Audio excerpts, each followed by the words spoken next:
Assalamualaikum warahmatullahi wabarakatuh. Nama saya Muhammad Mudhafar dengan nomor induk mahasiswa E01216018. Di sini saya akan menjelaskan sedikit tentang tokoh filsuf muslim yaitu Ibnu Bajjah.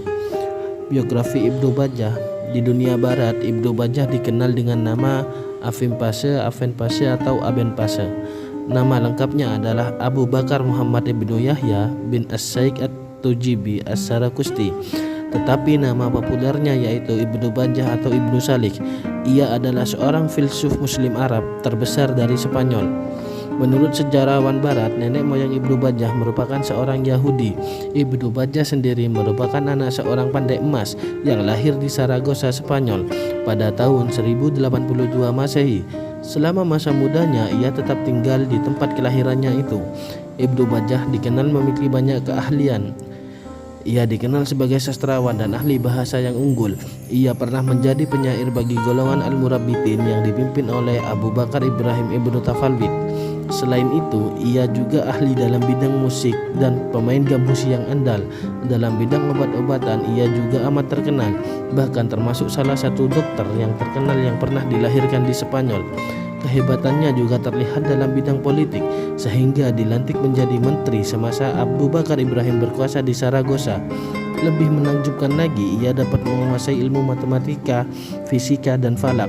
Ia juga banyak menulis buku yang berkaitan dengan ilmu logika.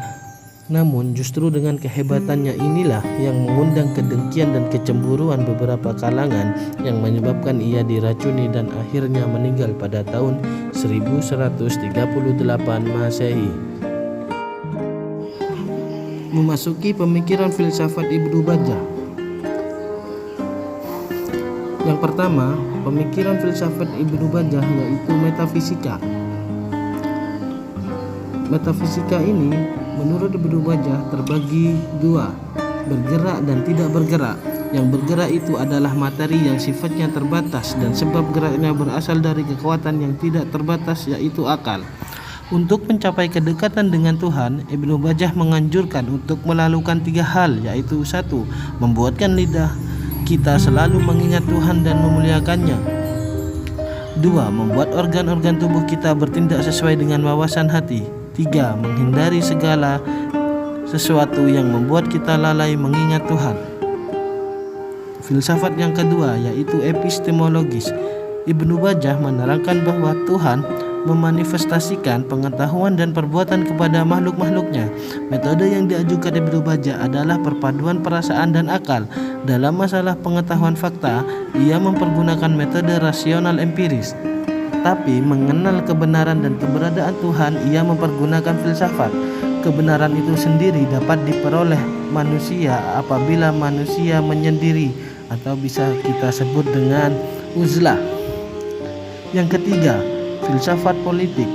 Ibnu Bajjah dalam hal politik sependapat dengan pemikiran politik Al-Farabi bahwa negara terbagi menjadi dua, yakni negara sempurna dan negara tidak sempurna, dengan memberi penekanan bahwasannya seorang mutawahid sekalipun harus senantiasa berhubungan dengan masyarakat, tetapi hendaklah seseorang mampu menguasai diri dan sanggup mengendalikan hawa nafsu, tidak terseret ke dalam arus perbuatan rendah masyarakat. Yang keempat, filsafat Jawa. Ibnu Bajjah berpendapat setiap manusia mempunyai jiwa. Jiwa ini tidak mengalami perubahan sebagaimana jasmani.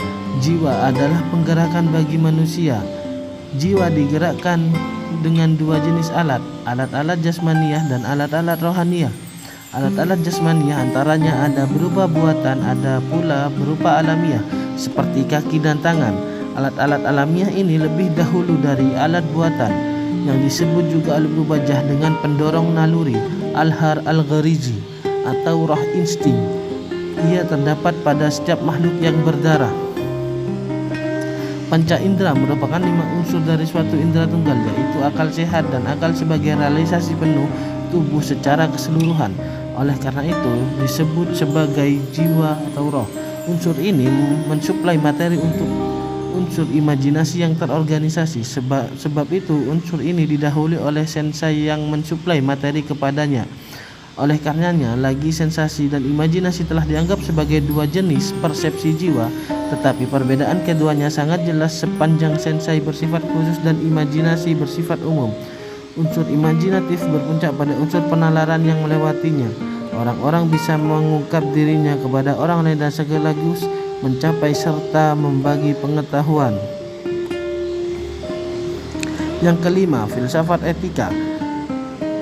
Ibnu Bajjah membagi perbuatan manusia kepada dua bagian. Bagian pertama ialah perbuatan yang timbul dari motif naluri dan hal-hal lain yang berhubungan dengannya, baik dekat atau jauh. Bagian kedua ialah perbuatan yang timbul dari pemikiran yang lurus dan kemauan yang bersih dan tinggi, dan bagian ini disebutnya perbuatan-perbuatan manusia. Pangkal perbedaan antara kedua bagian tersebut bagi Ibnu Bajjah bukan perbuatan itu sendiri melainkan motifnya. Untuk menjelaskan kedua macam perbuatan tersebut, ia mengemukakan seseorang yang terbentur batu, kemudian ia luka-luka, lalu ia melemparkan batu itu. Kalau ia melemparnya karena telah melukainya, maka ia adalah perbuatan hewani yang didorong oleh naluri kehewanannya yang telah mempengaruhi kepadanya untuk memusnahkan setiap perkara yang mengganggunya. Karya-karya Ibnu Bajjah. Menurut Ibnu Tufail, Ibnu Bajjah adalah seorang filosof muslim yang paling cemerlang otaknya, paling cepat analisanya, dan paling benar pemikirannya. Kecemerlangan Ibnu Bajjah ini dapat dilacak dari beberapa karya tulisnya, baik dalam bidang filsafat atau dalam bidang lainnya. Di antaranya, nomor 1 adalah kitab Tadbir Al-Mutawahhid. Ini adalah kitab yang paling populer dan penting dari seluruh karya tulisnya. Kitab ini berisikan akhlak dan politik serta usaha-usaha individu menjauhkan diri dari segala macam keburukan-keburukan dalam masyarakat bernegara, yang disebutnya sebagai insan muwahhid, manusia penyendiri. Yang kedua, Risalat Al-Wada. Risalah ini membahas penggerak pertama Tuhan, manusia, alam, dan kedokteran. Yang ketiga, Risalat Al-Ittisal. Risalah ini adalah menguraikan tentang hubungan manusia dengan akal faal. Yang keempat, Kitab Al-Nafs. Kitab ini adalah menjelaskan tentang kejiwaan. Mungkin itu saja yang bisa saya sampaikan, kurang lebihnya mohon maaf. Wallahul muwaffiq ila aqwamit thoriq. Wassalamualaikum warahmatullahi wabarakatuh.